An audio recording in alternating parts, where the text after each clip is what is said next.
بسم الله الرحمن الرحيم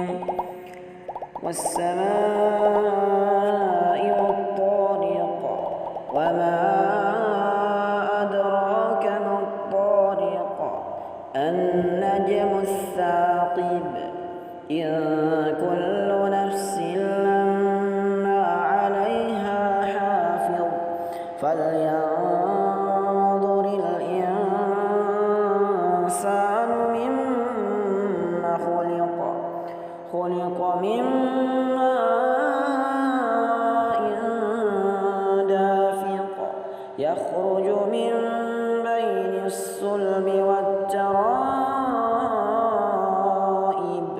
إنه على رجعه لقادر يوم تبلى السرائر فما له من قوة ولا ناصر والسماء ذات الرجع والأرض ذات الصدع إنه لقول فصل وما هو بالهزل إنهم يكيدون كيدا وأكيد كيدا فمهل